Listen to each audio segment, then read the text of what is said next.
Imagine now that you already are the person who possesses millions. Not tomorrow, not one day, now. It is not about trying to make it happen, it is about assuming the state in which it already is so. You must saturate your mind with this knowing until it becomes more real than your current circumstances. For circumstances do not matter, only your assumption of the truth does. Close your eyes and step into the feeling of the wish fulfilled. What does it feel like to wake up in full security? To walk into a room knowing that every desire you have can be met with ease. To know, not merely hope, but know that the life you desire is yours. That is the secret. That inner state is the only cause. The outer world will echo whatever inner reality you accept as true. Do not be fooled by appearances. Do not wait for evidence. Do not beg the world to change. Change your self-concept, and the world must follow. Walk now as the one who has it all. Carry yourself with the ease and quiet power of someone who is no longer seeking but has found. Someone who is no longer knocking, but who walks through doors because they know the house is already theirs. Every thought is a seed, every assumption is a blueprint, and your imagination is the soil where your reality takes root. You are always planting. The question is, what are you planting? Lack or abundance? Fear or confidence? Doubt or dominion? The soil does not care. It will bring forth whatever you impress upon it. There is no need to strive. You are not required to hustle for what is already yours in the unseen. Let your inner world be so rich with the feeling of wealth that the outer world has no choice but to mirror it. Say to yourself, I am already there. I already have it. I already am it. And let that be the prayer, the decree, the claim. Confidence is not loud. It does not seek approval. It does not ask for permission. It is the silent, immovable knowing that all power is within you. When you walk in that kind of confidence, the world bends. It does not resist. It rearranges. It organizes itself to reflect what you have dared to believe. So dare boldly, dream without limitation, assume with faith, live from the end, not toward it, and as you do, you will see the millions appear. Not because you chased them, but because you became the one who naturally attracts them. And once you know how to do this, you can never unknow it. Let your imagination become the womb of your reality. Each time you enter the state of the wish fulfilled, you are conceiving a new version of your world. This act is not a mental exercise, not merely thinking positively. It is the deep embodiment of truth before it is visible. It is walking by faith, not by sight. It is knowing that your inner world casts the shadow, the outer world must follow. Most wait for the evidence before they believe, and so they wait forever. But you are not like most. You have awakened to the deeper law that governs all things. You now understand that feeling is the secret. And the feeling of already having what you desire, of already being the person who lives in overflow, that feeling creates. It impresses upon the deeper self, and the deeper self molds the visible world to match it. You must learn to dwell in the invisible more than the visible. Live inwardly rich. Speak, think, and act as one who already walks with millions. Do not betray your imagination by rehearsing lack. Do not defile your inner temple with worry or complaint. Let your inner conversations be filled with power. Let them affirm what you have claimed. For all day long you are speaking to yourself, and whatever you accept as true in those silent whispers becomes the law of your life. When you rise in the morning, do not look for confirmation of your dream in the outer world. That is not where it lives. Instead, re-enter the state. Feel again what it means to have it. Touch it with your inner senses. Hear the sounds of your life of abundance. See the vision that only you can see. Let it thrill you. Let it move you. Let it be more real than the facts around you. The facts are not final. They are reflections of previous assumptions, echoes of former states. You have the power to change them at their root by changing you. Walk in confidence, not because you see the money in your bank account, but because you know it is already yours in consciousness. Walk with certainty, not because others validate your worth, but because you have claimed your value within. Let your very posture reflect the inner shift. Let your tone, your pace, your stillness, all reveal the new version of you. You are not becoming abundant, you are revealing it. You are not creating wealth, you are uncovering what was always within you. The riches of life do not lie in the world, they lie in your assumption. You must assume the position, assume the identity, assume the state, and let the world respond to your claim. The treasure house is within you, not in the opinions of others or the trends of the market. You are the source, you are the cause. Every desire you have is a divine invitation to occupy a new state. You were not given your dream to torment you, but to guide you, to show you what is already yours in the realm of the unseen. When you say, I want to be wealthy, what you are truly saying is, I am being called to recognize the wealth that I already am. The desire itself is the proof that the thing exists. It is the whisper of your deeper self calling you forward into remembrance. Refuse to dwell in lack. Refuse to entertain thoughts of limitation. These are illusions, shadows, habits of thought that no longer serve the self you have chosen to embody. You must be ruthless in your loyalty to your vision. Even when the outer world says no, you say yes within. Even when others do not understand, you remain still in your knowing. This is true power. This is walking in confidence. Others will feel it. You do not need to speak much. Your energy will declare it. Your silence will radiate it. Those who walk in confidence do not need to explain. They are, and that is enough. They have claimed themselves so fully that the world bows in recognition. Speak only from the end. Speak only what you want to see. If a thought arises that contradicts your assumption, do not fight it, replace it gently, persistently. Bring your attention back to the state of the wish fulfilled, not as a desperate effort, but as a natural return to truth. You are always choosing what version of yourself to entertain. Choose the one who already has it. Choose the one who walks in ease. Choose the one who is free.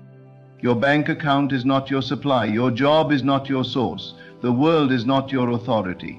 Your consciousness is the only reality. Everything else is a mirror. And once you accept this, you stop trying to force the reflection and begin to shape the self. You work within, not without. You enter the quiet and you claim the truth. I am abundant now. I am successful now. I am free now. You will feel the shift before you see it, and that is enough. That shift is the evidence. That feeling is the proof. Let it be your sign. For what you feel deeply, consistently, and with conviction will harden into fact. Reality must obey the laws of consciousness, and you are the one writing the laws by what you believe about yourself. So believe boldly, see lavishly, imagine without apology. There is no virtue in smallness. There is no holiness in struggle. You are not here to prove your worth through suffering.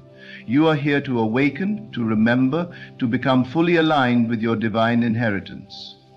The riches are not a reward, they are a reflection of the self you choose to embody. And how do you choose that self? You feel it, you assume it, you live from it, not sometimes, but as a way of being. You let that state become your home. You let it color everything you see. The world cannot resist that kind of conviction. The world must yield to that kind of knowing. Do not delay. Do not wait for better conditions. Begin now. Enter the state now. Walk as that version now. If you had it all, how would you feel? How would you speak? How would you carry yourself? Do it now. The outer follows the inner. That is the rhythm of manifestation. You go first in imagination, in identity, in feeling, and life follows your lead. There is no effort in this, only alignment, only faith, only the willingness to be still long enough to hear the truth within you.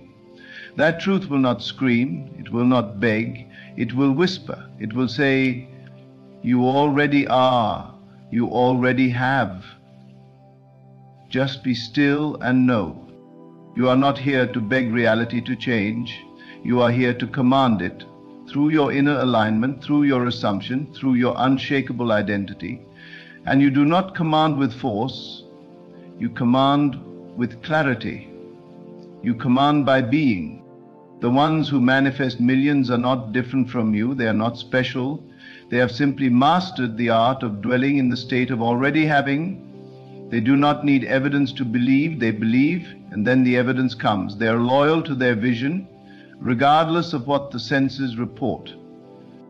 You must be just as loyal, just as convinced, just as clear. Decide who you are. Decide what you have. Decide where you live mentally. For where you dwell in imagination is where you will dwell in form. Every moment you have the opportunity to return to that state. When the world pulls you into doubt, return. When a bill arrives, return. When someone questions your dream, return. Return, return, return. Until the state becomes so natural, so automatic, so effortless, that it becomes your new identity. And when that happens, the world will show you what you've always known within. The money will come, not by force, but by flow. The opportunities will appear, not by struggle, but by resonance. People will sense the shift in you and will respond accordingly. You will not chase, you will attract. You will not beg, you will allow. You will not fear, you will rest. Because you know now, the world is yourself pushed out. The world is your mirror. The world is your echo. You are not subject to it. You are the author of it. And every day, with every thought, every feeling, every assumption, you are writing the story. Write boldly, walk richly, speak confidently, assume relentlessly. Let your inner world be a garden of abundance so lush that even in the desert, flowers bloom around you. Let it be done in consciousness, and it must be done in full. There is no power outside of you. All that you see, all that you touch, all that you name as real is only a reflection of the self you have dared to embody. You may call it imagination, but it is more than that. It is creation itself. It is the workshop of God alive in you. The secret is not to get. There is nothing to get but to become.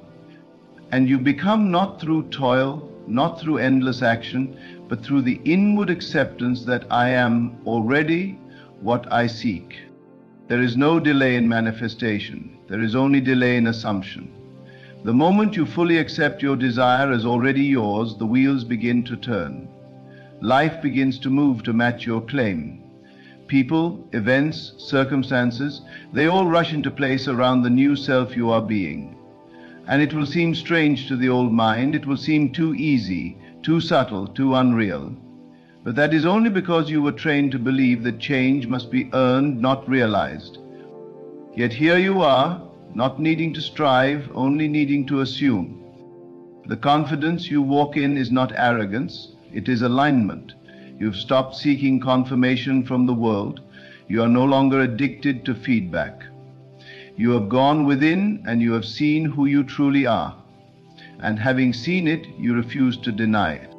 You may still hear the echo of the old thoughts, the ones that say you're not ready, the ones that say you're not enough. But those are only shadows. Let them pass. Do not wrestle them. Do not feed them. Return your attention to the vision.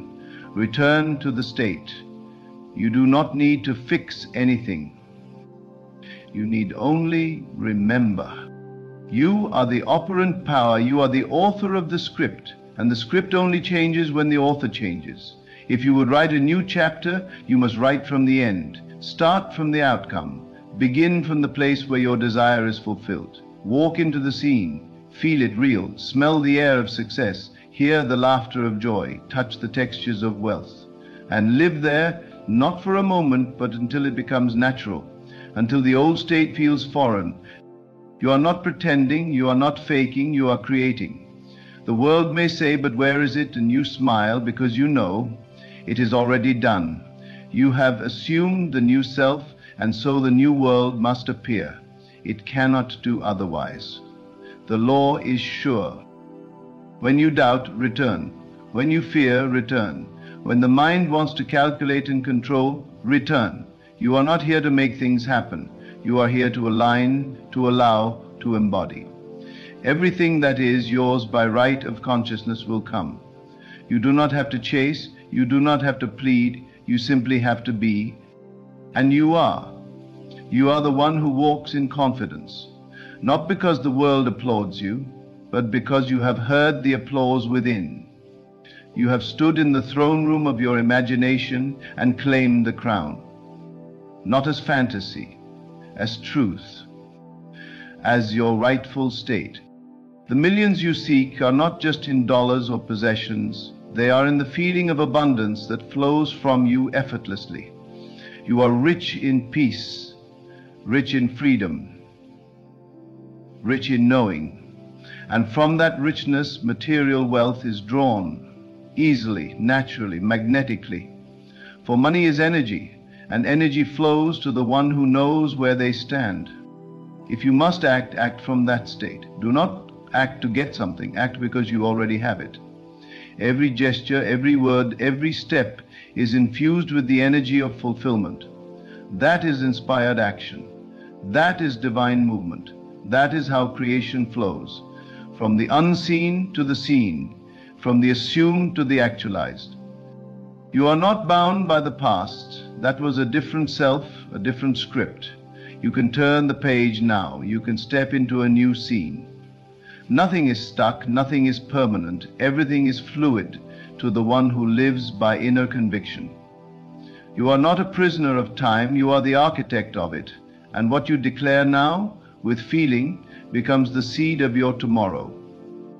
The world is plastic to your thought. It is moldable, it is not fixed, it is not ultimate. You give it meaning, you give it shape. So shape it boldly. Think from the end. Let your mind dwell on images of glory. Let your feelings feast on the joy of already having. Let your inner speech praise what you've received. And the world will conform. Your only true work is to remain faithful to your assumption, to hold fast when appearances tempt you to waver, to persist when others say you're being unrealistic. For they cannot see what you see. They do not dwell where you dwell. And that's all right. You are not here to convince them. You are here to be. And in your being, others will be awakened. Not because you told them, but because they saw it in your walk. They heard it in your voice. They felt it in your presence. That is the power of alignment. That is the magnetism of confidence. So even when doubt whispers, let it pass. Do not argue with it. Do not negotiate with it. You have already decided. You have already chosen. Let the old fears fall away. They are not yours. They are echoes of a self you no longer inhabit. And what you no longer feed fades. You do not need to try harder. You do not need to wait longer. You need only to know. Know with the quiet certainty that everything is working in your favor. That unseen hands are arranging what needs to be arranged. That the door will open when you arrive in the state of the one who belongs there. You belong there, you belong in abundance, you belong in ease, you belong in the freedom of having more than enough. Not someday, not when you've proven your worth, but now. Because you are. Because you have assumed it, because you dared to believe that your imagination is truth. All change begins in consciousness, and you have already shifted. The outer must follow. There is no stopping it, there is no need to chase it, only to rest in the knowing that what you have claimed is making its way to you, not in the future, but through the continuous unfolding of now. Hold the feeling, let it be your anchor, let it be your guide. When choices arise, choose as the one who has already received. When questions appear, answer them from the state of fulfillment. Let no moment shake you from your knowing. Let no external condition override your inner conviction. For the one who holds the assumption with love and joy and confidence will see it return multiplied. This is not law as punishment or reward. This is law as reflection. You are reflected back to yourself in every corner of your world. So reflect beauty, reflect success, reflect wealth, reflect confidence. Live in the world but not from it. Live from within. The world is only the canvas. Your consciousness is the brush. Paint with bold colors. Speak with decisive words. Think only the thoughts that support your chosen state. And when others ask how it happened, you will smile, not with pride, but with the quiet joy of one who finally remembered their power. The millions are already yours. They exist now, not in the future, but in the realm of awareness. And you have access. You have the keys. You have always had them. All that remained was for you to use them, to open the door inwardly. And now you have. So, stand firm, walk easy, trust deeply. There is nothing to force, there is nothing to beg, only something to accept, something to claim, something to become. And when you do, the world cannot help but reflect it. Every moment is a new beginning if you allow it to be. You are not bound by the echoes of yesterday unless you insist on carrying them forward. Drop them now. Drop the story of delay, of lack, of waiting. None of it is needed. You are not here to continue cycles of doubt. You are here to establish a new order, one ruled by the inner certainty that you are the one who creates, the one who decides, the one who claims and receives. And you do so not by effort but by occupancy. You must occupy the feeling of your wish fulfilled so completely that you forget what it's like to feel without it. You must become so immersed in the reality of already being wealthy, already being powerful, already being free, that the past self fades like a dream, because it is a dream. To dream deliberately is to live consciously, and to live consciously is to walk in power.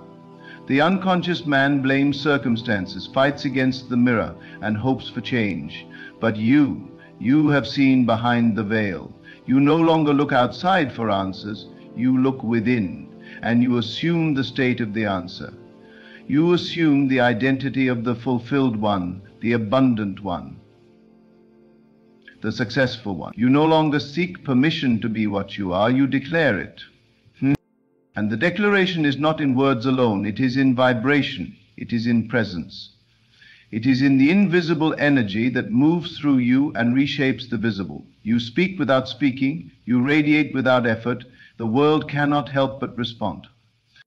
There is no obstacle between you and what you desire, only the idea that there is, and even that idea can be dissolved in a moment of awareness. There is nothing keeping you from the millions, from the confidence, from the total freedom you seek, except a self-concept that has not yet caught up to your desire. And that is easily changed. You change it by dwelling in the new self, not once, not briefly, but continuously, joyfully, decisively. Every time you return to the inner experience of being who you wish to be, you are rewriting the code of your life. You are replacing the template that reality is built from. You are not hoping, it is already done. You are not asking, you are receiving. This is the sacred rhythm of creation. Assume, feel, persist, and allow. What you feel yourself to be is more powerful than what you say, more powerful than what you do. If you feel rich, truly rich, the world bends to reflect that richness. It will surprise you, it will move for you, it will gift you. And it is not magic, it is law. It is the divine order of things waiting for you to claim your role as creator. So create boldly. Think from the mountaintop, not from the valley. Do not look at your current surroundings and decide your worth or your potential. The present world is an echo of past beliefs. It is already fading. The future is being born now, in this moment, through your awareness, through your imagination. See what you choose to see. Feel what you choose to feel. Refuse to be a servant of conditions, be their master. And what does the master do? He decides. She assumes. They do not wait, they do not explain, they simply are. And because they are, the world must rearrange. That is the game, that is the art. Confidence comes when you no longer seek validation, when you no longer explain your vision, when you no longer dilute your power to make others comfortable. Walk as the one who knows. Stand as the one who remembers. And in that still, silent knowing, your world is remade. You are no longer hypnotized by appearances. You see through them. You feel beyond them. You know that behind every circumstance is yourself, projected outward. So you no longer fight the mirror, you adjust the face. You align within, and the outer becomes effortless. Let the world call it luck, let others call it coincidence, you know better. You know that every chance meeting, every open door, every financial breakthrough is the echo of your inner shift. You do not need to announce it. You do not need to justify it. Just smile quietly and stay in the state. The state is everything. Your job is the state. Not the strategy, not the schedule, not the outcome. Your job is to feel as though the goal is already done, and from that state live.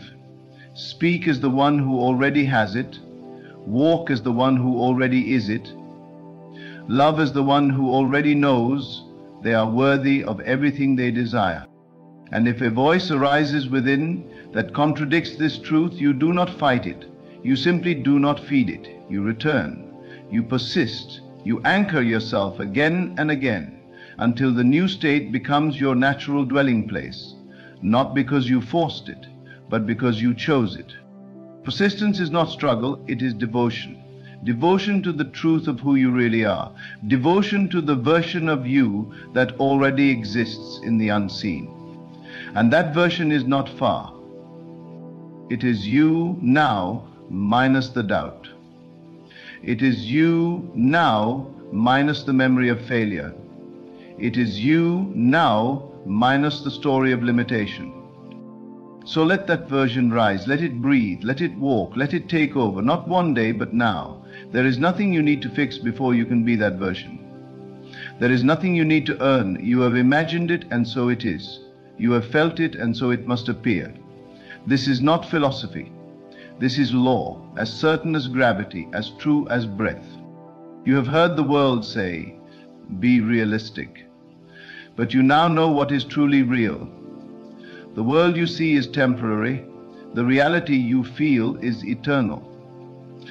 Imagination is not escape. It is the blueprint. It is not fantasy. It is foundation. And you have chosen a new one. So let the old dissolve. Let the old self pass away. Let the smallness fall behind you like a discarded shell. You have outgrown it. You have remembered too much. You have touched too much truth to ever go back. You are not on the way, you have arrived. Live from there, speak from there, create from there. That is the secret, that is the key, that is the power. The world does not give you permission to become, it responds to your assumption that you already are. And when you finally stop trying to become and instead decide to be, everything changes. The weight lifts, the doubt melts, the waiting ends. Because it is done. And so let every breath you take from this moment forward be an affirmation of your power. Let every step you walk echo the truth that you are the one who creates, who claims, who commands reality from the inside out. You no longer wait, you are. You no longer hope, you know. You no longer chase, you attract. The millions are not a goal. They are a reflection of your alignment, your confidence, your inner conviction. Walk in that, dwell in that, be faithful to that, and let the world rearrange itself around the version of you who finally remembered who they truly are. It is already done. Now simply live as though it were impossible to fail.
What if I told you that the very things you regret, the choices you wish you could undo, the mistakes that haunt you in the silence of the night, were not the end of your story?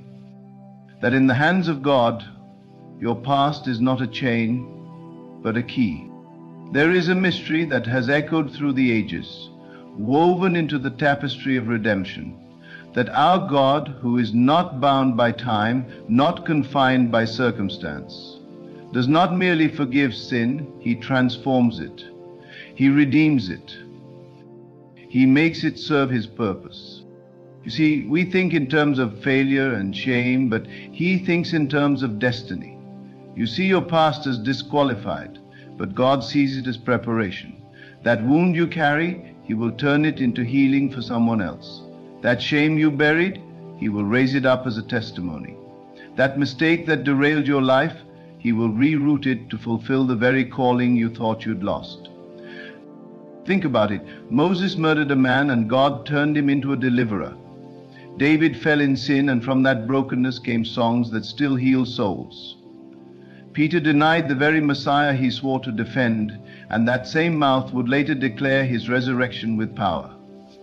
Saul, the persecutor of the church, became Paul, the apostle to the nations.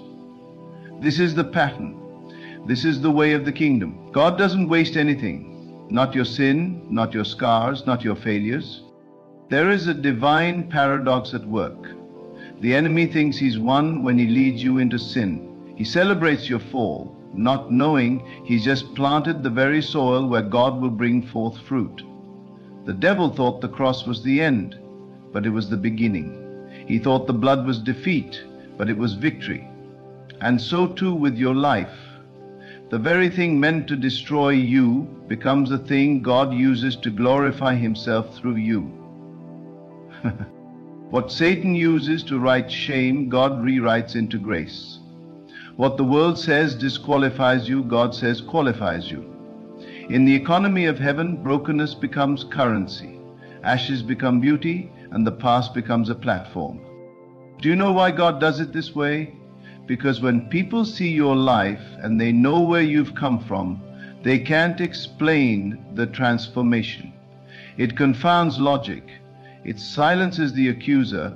It magnifies the Redeemer. People look at you and say, it had to be God. So no, your past is not a prison. It is a stage for the glory of God. Every regret you surrender, he redeems. Every mistake you yield, he repurposes. Every shattered dream, he reshapes.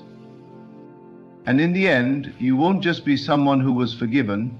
You'll be someone through whom God did what only he could do. That is the mystery. That is the miracle. That is the mercy of God. And so it begins, not at the moment of your fall, but at the moment you bring your fall to him. That's the turning point. The moment you say, God, I have nothing left. Not strength, not righteousness, not even a plan. That is the moment when heaven begins to move, not in spite of your weakness, but through it. You see, we've been taught to hide our scars, to pretend we've always walked the straight path, always had it together. But God isn't glorified in your perfection, he's glorified in your redemption. That's the difference. The world applauds those who appear flawless. Heaven rejoices over those who've been made new. That's why your story matters. Not just the cleaned up version of it, but the raw, broken, tear-stained journey. That's where the anointing flows, not from polished sermons, but from real scars. The anointing flows from the cracks, from the places that once bled. Think of the alabaster jar. It had to be broken for the fragrance to be released. So too with us. The fragrance of your life, the testimony that carries the power to change others, doesn't come from what you kept together. It comes from what broke and how he put it back together in a way only he could. You may have lived through things that make you wonder if you missed your calling, your purpose. Maybe you think too much time has passed. Maybe you feel like the mistakes are too many, the damage too deep. But the truth is, you're not behind. You're in the exact place where grace meets you. Redemption doesn't run on your clock. It runs on God's timing. And his timing is always perfect. He waits. not because he's delayed, but because he's preparing. He's not just restoring you, he's preparing you to carry something greater than you ever imagined. The delay, the wilderness, the detour, it's not wasted. It's sacred ground. The desert becomes the place of encounter. The pit becomes the place of revelation. And the prison, it becomes the training ground for the palace. Remember Joseph? Betrayed by his brothers, sold into slavery, falsely accused, forgotten in prison. But God was not absent in those years. He was crafting a vessel, refining a man who would one day save nations. The very betrayal that sought to destroy him was the vehicle God used to place him before Pharaoh. The prison didn't disqualify him, it qualified him, because it's in the prison that character is forged. It's in the darkness that dependence on God becomes unshakable. And this is the mystery. God doesn't just undo your past, He uses it. He weaves it into His design. Like a master weaver, threading strands of failure and grace, sorrow and hope, loss and restoration, into a tapestry only heaven could conceive. If you could see from heaven's view, you'd weep for how beautiful the picture is becoming. Even the dark threads serve a purpose. And when God redeems you, He doesn't just return you to neutral. He launches you into overflow. The same Peter who sank in the water became the rock upon which the church was built. The same Mary Magdalene, once bound by 7 demons, was chosen to be the first to see the risen Christ. The woman caught in adultery was not condemned but commissioned, "Go and sin no more." In that moment her past lost its grip and grace wrote her future. What if I told you your testimony is still being written? That even your most hidden failure, the one you hope no one ever discovers, can be turned into a wellspring of healing for others. That's the beauty of the cross.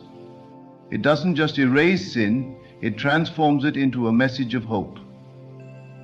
That's why the enemy works so hard to keep you in shame, because he knows that once you bring it into the light, it loses its power. And once it loses its power, God gains glory. Don't you see? Your greatest ministry often flows from your deepest wound. Your most powerful testimony often springs from your greatest mistake. Why? Because people don't need more perfection. They need proof that grace is real. They need to see that it works, not just for saints, but for sinners. Not just for those who almost got it right, but for those who blew it entirely. God's mercy is not partial, it's not tentative. He doesn't reluctantly forgive and then tolerate you. He delights in redeeming you. He chooses to use the broken.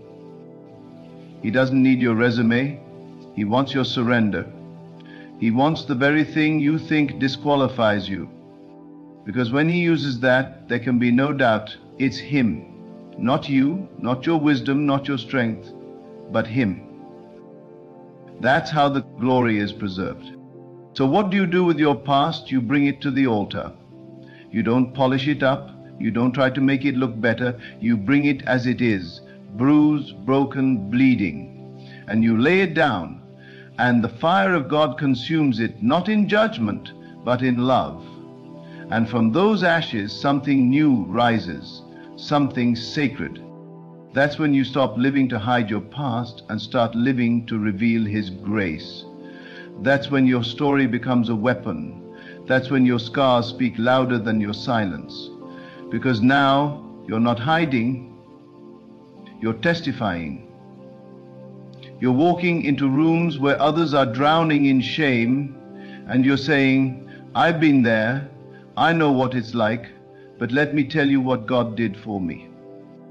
And they listen, because it's real, because it carries weight, because it's not theory, it's truth that's been walked out in flesh and blood. God is not looking for perfect vessels. He's looking for surrendered ones. He's not intimidated by your past. He's not shocked by your history.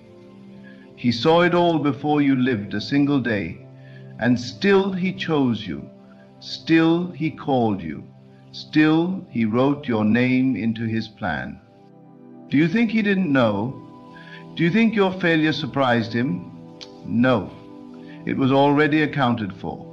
already covered, already woven into the story.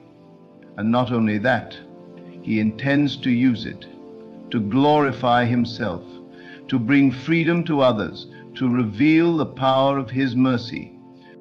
You are not the sum of your mistakes. You are not the label others gave you. You are not the one who missed. You are the one he's redeeming, the one he's anointing, the one he's preparing. And if you will give him your story, all of it, not just the polished parts, but the broken ones too, he will write something greater than you could ever imagine. He'll take what the enemy meant for evil and turn it into something holy, something eternal. Because that's who he is, the Redeemer, the Restorer, the one who makes rivers in the desert and roads in the wasteland, the one who calls the dead things back to life, the one who sees your scars and says, "This is where my glory will shine." And so every time you remember where you've been, don't shrink in shame, stand in awe, because what was meant to bury you became the soil for resurrection. What tried to silence you gave birth to your voice. What sought to bind you made you free. And not just free for yourself, but free to go back and set others free. That's the full circle of redemption. You're not just saved from something, you're saved for something. And when your life becomes a channel of that grace, you walk in the very purpose for which you were born. So don't despise your story. Don't run from your past. Don't believe the lie that you're disqualified, because the truth is you're more qualified now than ever. Not because of your perfection, but because of your redemption. The very things you once wished you could erase become the places where God proves just how deep his mercy runs. And when others look at your life, when they hear your story, when they feel the authenticity of your scars, they won't see shame. They'll see Jesus. They'll see the Redeemer at work. And that, my friend, is the miracle. That is how God turns your past sins into blessings. Not by ignoring them, not by pretending they didn't happen, but by transforming them into something holy, something powerful, something that can only be explained by one word: grace. So then the question is not, why did I go through what I went through, but what does God want to do with it now? Because if you keep asking why, you'll stay stuck in the pain. But if you start asking what now, what next, what for, then you're inviting God into it. You're handing him the pen and saying, "I've written this far in weakness, now you write the rest in glory."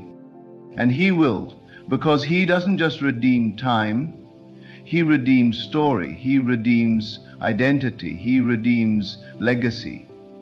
And that's the part we forget, that your redemption isn't just about you, it's about what your story will unlock in others. It's about your children and their children and the ones who will rise up behind you, walking path you once walked, facing the same temptations, the same voices, the same darkness. And when they do, your story will become a light. Your life becomes a prophetic act, a testimony that speaks louder than sermons. Because you're not just telling people that God forgives, you're showing them that he transforms. You're walking proof that the worst day of your life can become the doorway to the greatest move of God. And the enemy trembles at that. He isn't afraid of your past sins, he's afraid of what happens when you let God turn them into power. Because now your sin no longer serves the enemy, it serves heaven. Now it's not a weapon used against you, it's a weapon used against him. Every time you open your mouth and speak the truth of what God did, you take ground back. You plunder hell with your story. You tear down shame, not just for yourself, but for others. And this is what we need to grasp. You are not just a recipient of grace, you are a vessel of it. You're meant to carry it into places others are afraid to go. You've walked in darkness, then you can shine light there. You've been bound, then you carry the keys. You've been broken, then you carry healing in your hand.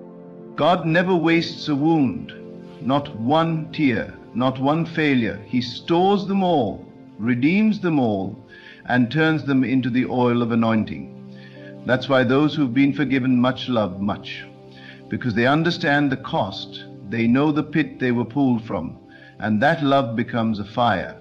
It becomes a calling. And the world needs that. Not more pretense, not more masks, not more religion. It needs the raw, real, beautiful mess of redemption. People are desperate to know that they are not too far gone, that they are not too broken, that what they did, what they became, what they lost, does not define their ending.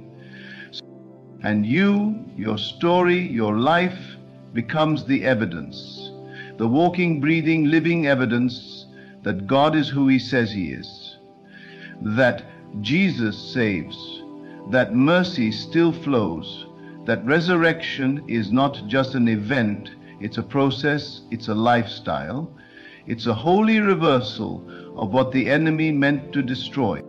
That's why the enemy has tried so hard to silence you. He wants you to believe you're still disqualified, that what you did is bigger than what Jesus did, that your shame is stronger than His blood.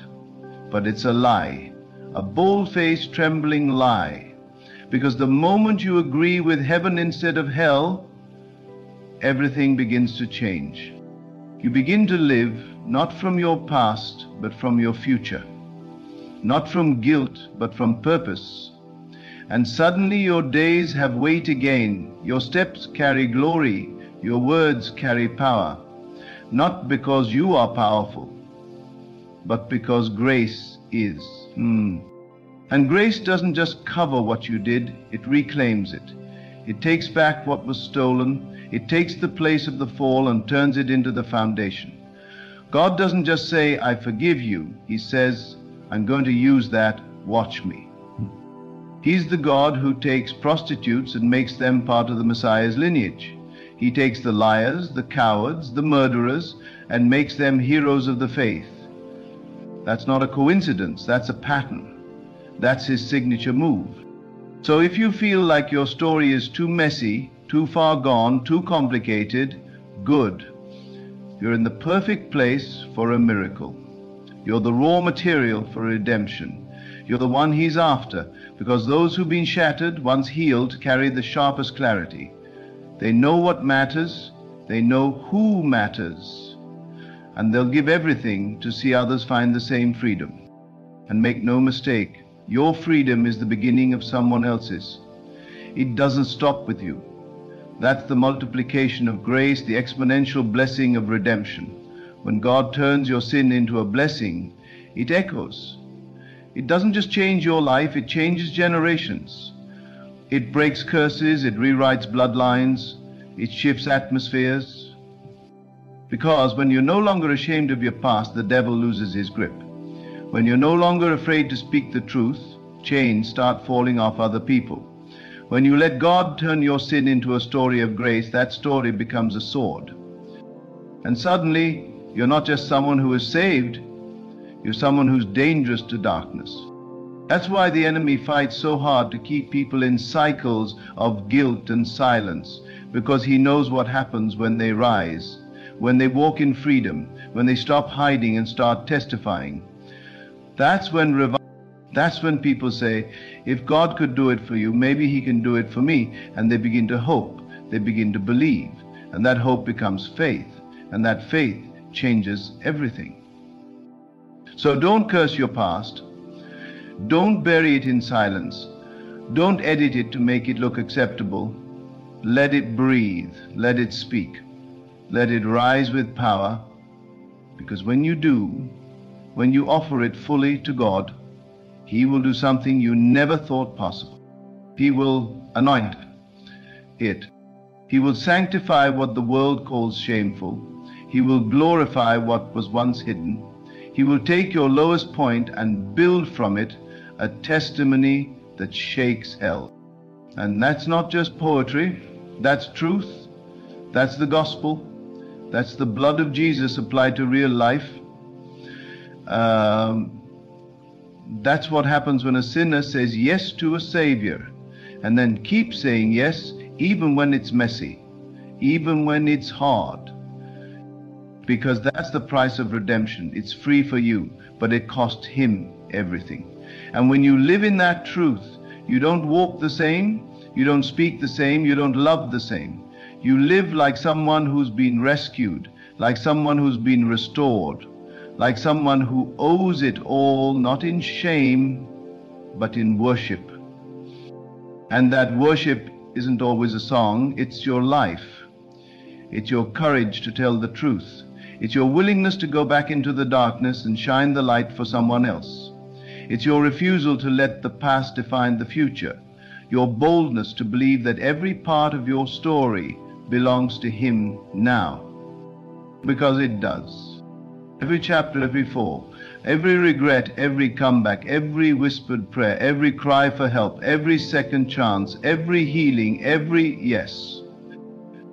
He's been there the whole time, not condemning, not waiting to punish, but longing to redeem, ready to restore, patiently preparing the moment when your past would no longer hold you back, but propel you forward. That moment is now. And as you move forward, don't just leave the past behind. Let it speak. Let it tell the world who God is. Let it declare that no one is too far, no night is too dark, no sin is too deep.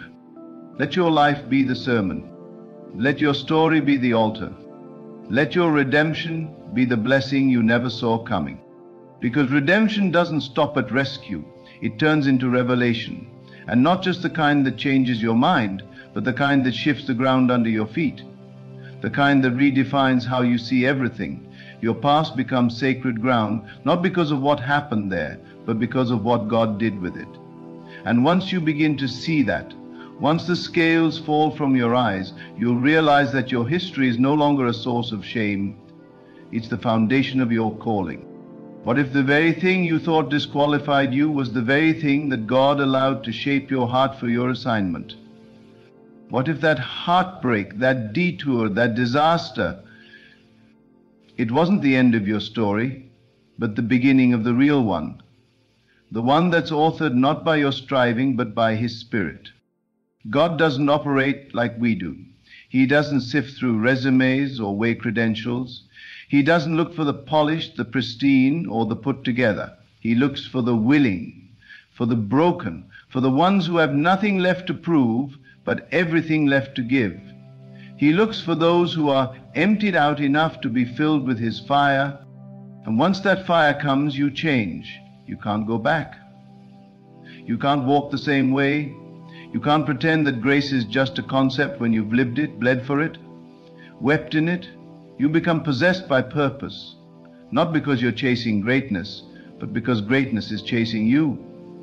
The greatness of God, the weight of glory that rests on those who've been through the valley of the shadow and didn't come out bitter, but burning. Do you know how rare that is, to go through the pit, the pain, the process, and still worship, still believe, still love? That's the miracle. That's what the world doesn't understand. That's what makes heaven shout, when someone who's been dragged through the fire emerges not consumed, but refined, not silenced, but singing. You become a vessel of hope, not theoretical hope, living hope, hope that speaks louder than your past, hope that tells the addict they're not too far, hope that looks a suicidal teenager in the eyes and says, "You're still breathing, so God's not done." Hope that walks into broken places with authority, not because of titles or degrees, but because of testimony. And that testimony is your weapon. It's not just something you carry, it's something you release. Every time you speak it, you tear down strongholds. Every time you share it, you shift atmospheres. Every time you stand in the light and say, "This is what I was, and this is what he made me," you declare war on the lie that the past defines us. Because it doesn't. The blood defines us, the cross defines us, the resurrection defines us. And once you've been marked by that truth, everything else becomes background noise. The opinions of man, the accusations of the enemy, even the voice in your own head that says you're not enough, all of it loses its grip when you know who you are in him. But knowing who you are comes from knowing where you've been and what He did in that place. It comes from looking your past in the eye and saying, "You're not my captor, you're my witness." You testify not just to your weakness, but to His strength, to His faithfulness, to the kind of love that doesn't walk away when things get ugly, that doesn't flinch when the truth comes out, that doesn't leave when the mask falls off. That's what separates God from everything else we've ever known. People love the version of us that's clean, composed, impressive, but God, He loves the version of you that weeps on the floor, the version that says, "God, I've got nothing left." Because that's when He moves, that's when He speaks, that's when He says, "Good, now I can finally do what only I can do." And what He does is never small. He doesn't do partial miracles. He doesn't heal halfway. He doesn't forgive selectively. He redeems the whole story, the parts you're proud of and the parts you prayed no one would ever find out about. He sees it all and He says, "This too I will use."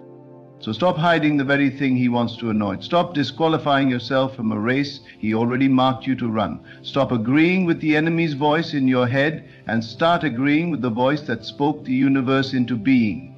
The voice that called light out of darkness, the voice that called you out of darkness, that same voice is still speaking, still calling, still rewriting. And if you would just take your hands off your own story and place it in His, you'd see what happens when the author of life starts writing in ink that can't be erased by sin, by failure, by regret. You'd see what happens when grace becomes the headline, not the footnote. You'd see what happens when redemption becomes the plot twist that makes everything before it make sense. That's the power of God. He doesn't just heal, He transforms. He doesn't just restore you to who you used to be, He resurrects you into who you were always meant to be. And when He does, you won't walk in circles anymore. You won't wonder if your best days are behind you. You realize your best days are now, because they're being written by hands that don't make mistakes. You'll walk into places that used to intimidate you and bring peace. You'll speak in rooms where you once felt like a fraud and carry authority. You'll love people you once judged. You'll weep for the broken. You'll intercede for the lost. You'll minister from your scars, not your strength. And that will be the most powerful thing about you. Because you won't be pretending anymore. You'll be living, breathing, free. And the freedom won't just be for you. It will spill over into your family, into your marriage, into your friendships, into every room you enter. Because you're no longer walking under a cloud of guilt. You're walking under the cloud of glory. You're no longer trying to earn love. You're living from it. You're no longer a product of your past. You're a vessel of the kingdom. That's who you are. And no lie of the enemy can undo it. No mistake can disqualify it. No failure can erase it. Because you've been bought with blood. And once you've been marked by that, you can never be the same. So lift your head, not in pride, but in confidence. In the assurance that what God has done in you is real, that your redemption is not fragile, it's unshakable, that your story is not a liability, it's an asset in the hands of the Almighty. And the next time someone asks about your past, don't flinch, smile, tell the truth, tell the whole truth, not just the sanitized version, but the real one, the one with dirt and pain and mercy and miracles. Because in that truth, someone else might find freedom. Someone else might find courage. Someone else might finally believe that if God did it for you, He can do it for them too. And that right there is how your past becomes a blessing. Not because it was beautiful, but because He is. Not because you were worthy, but because He is worthy. And now your life tells the story of that worth, that grace, that glory, and it will keep telling it for as long as you let it. And that's the thing about grace, it never stops speaking. It doesn't run out when the feelings fade or when the applause dies down. It doesn't depend on your emotions or your surroundings or whether you feel holy that day. It just is. It stands unshaken as the unbreakable covenant between heaven and your heart. And the more you walk with God, the more you realize He's not interested in who the world says you are. He's interested in what He's spoken over you since before the beginning. Because there was a word over your life before there was a wound. There was a calling before there was a failure. And the enemy has been trying ever since to reverse that order, to convince you that your wound has more authority than his word. But he's a liar, and when the truth breaks through, when you start walking as if his word matters more than your past, you become dangerous. Because you're not just walking in healing anymore, you're walking in purpose. You begin to live in such a way that every step you take is not a retreat from what happened to you, but a reclamation of what belongs to you. You start moving like someone who knows that nothing is wasted, nothing is lost, and even the darkest chapters are filled with divine fingerprints. You realize that the pain didn't break you, it became the path to your becoming. And that becoming is holy.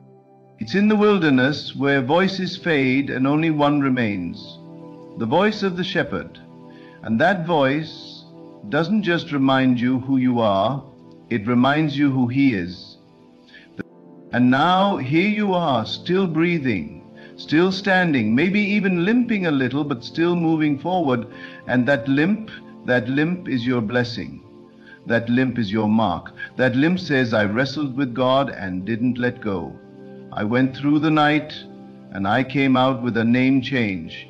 Because that's what happens when God touches you in your brokenness. He doesn't just fix you, He redefines you. He says, you're not Jacob anymore, you're Israel now. You're not what you were, you're who I say you are. And so many people walk around wearing the name their past gave them, labeled by sin, by people, by shame. But the Spirit of God is calling out to those willing to hear. That name is not your name anymore. That identity is not yours. I've renamed you, I've claimed you, I've sealed you with my Spirit, and what I have spoken over you is eternal. You don't need to be defined by addiction, by divorce, by betrayal, by anger, by compromise, by fear. You are defined by the blood that was shed for you, by the cross that carried your guilt, by the tomb that was emptied for your victory.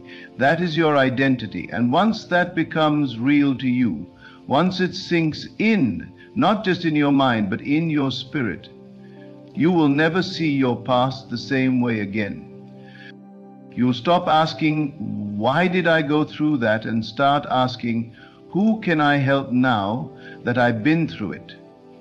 You'll stop trying to forget and start learning how to redeem what was meant to destroy you. Because now your eyes are open. And when your eyes are open, you don't just see your story, you see His fingerprints all over it.